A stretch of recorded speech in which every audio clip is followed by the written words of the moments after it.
Hello বন্ধুরা, কেমন আছো? আশা করি সবাই ভালো আছো এবং সুস্থ আছো। আজকে গুরুত্বপূর্ণ একটা টপিকস নিয়ে আলোচনা করব, যেটা সবার জানা দরকার। কারণ আমরা যে তথ্যগুলো জানছি সেখান থেকে হয়তো আমরা ভুল ইনফরমেশন পাচ্ছি, আর এই ইনফরমেশনগুলো পেয়ে আমরা নিজেরাই নিজেদের ক্ষতি করছি। আমরা জানি যে ফেসবুকে আমাদের 4 ধরনের পোস্ট করতে হয়।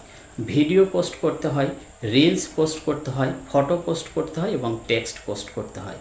তো টেক্সট পোস্টের ক্ষেত্রে ফেসবুক কিন্তু নতুন একটা আপডেট এনেছে। এই আপডেট নিয়ে বিভিন্নজন বিভিন্ন রকম ভিডিও তারা তৈরি করেছে। এগুলো দেখে শুনে অনেকেই কিন্তু ভুল সিদ্ধান্ত নিয়ে ফেলছেন। তো আজকের এই ভিডিওটি শেষ পর্যন্ত দেখো, এবং যদি ভালো লাগে অবশ্যই সবাই দেখার সুযোগ করে দিও এবং বিভিন্ন গ্রুপে শেয়ার করে দিও। তো চলো শুরু করা যাক। এখানে দেখো, আমি একটা টেক্সট পোস্ট করেছি। এই টেক্সটের নিচে দেখো ইনসাইট বলে একটা অপশন আছে।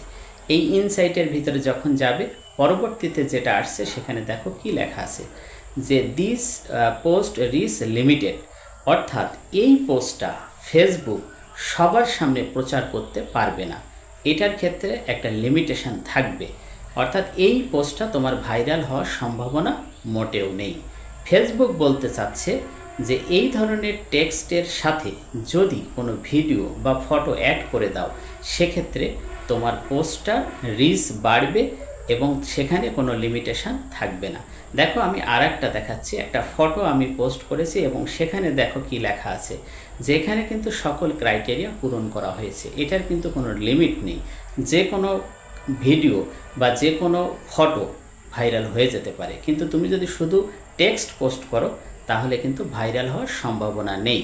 তো একটা কথা বলে রাখি, এই যে লিমিটেশন এসেছে, এর ফলে যে তোমার আইডি বা পেজের ক্ষতি হবে তা কিন্তু হবে না। সুতরাং অন্যের কথা শুনে যারা ইতোমধ্যে বিভিন্ন রকম টেক্সট ছেড়েছো, সেগুলো ডিলিট করে দিচ্ছ, এটা করলে কিন্তু তোমার পেজ বা আইডির চরম ক্ষতি হয়ে যাবে। তোমার পেজ বা আইডির যে রিচ সেটা কিন্তু ডাউন হয়ে যাবে। এটা কখনো করো না। যেটা হয়ে গেছে ওটা নিয়ে আর ভেবো না। এতে করে তোমার আইডি বা পেজের কিন্তু কোনো ক্ষতি হচ্ছে না, হয়তো সেটা ভাইরাল হওয়ার চান্সটা নেই, এই আর কি। তো ইন ফিউচারে তোমরা যে টেক্সটগুলো করবে অবশ্যই তার সাথে কোনো ভিডিও বা ফটো অ্যাড করে দিও।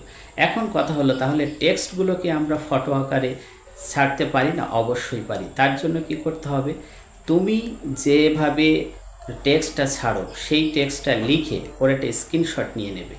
স্ক্রিনশট নিয়ে ওটা রিসাইজ করে কেটে ঠিক এইভাবে তোমার যে ফটো তুমি আপলোড করো সেই ফটো আকারে তুমি ওই টেক্সটটা আপলোড করে দিতে পারো।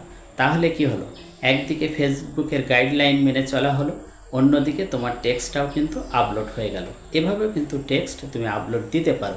এতে করে ফেসবুকের গাইডলাইন মেনে চলা হবে এবং তোমার এই টেক্সটটি ভাইরাল হওয়ার সম্ভাবনা থাকবে।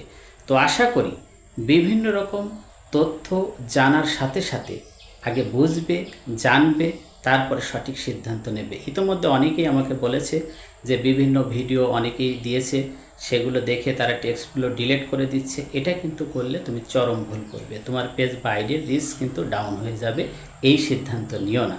যেটা হয়ে গেছে এর জন্য তোমার পেজ বা আইডির কিন্তু কোনো ক্ষতি হচ্ছে না বা হবেও না। ভবিষ্যতে তোমার টেক্সটটাকে তুমি যদি ভাইরাল করতে চাও, অবশ্যই তার সাথে কোনো ভিডিও বা ফটো অ্যাড করে দিও, তাহলেই সকল সমস্যার সমাধান হয়ে গেল। তো এই ভিডিওটি কেমন লাগলো অবশ্যই কমেন্টে জানাবে, এবং যদি উপকৃত হও আরও অন্যান্য বন্ধুদেরকে জানার জন্য অবশ্যই বিভিন্ন গ্রুপে একটু শেয়ার করে দিও। একটা গ্রুপ শেয়ার করতে তো আর টাকা লাগে না, নাকি? ভালো লাগলে পাশে থেকো। সবার জন্য শুভকামনা রইল।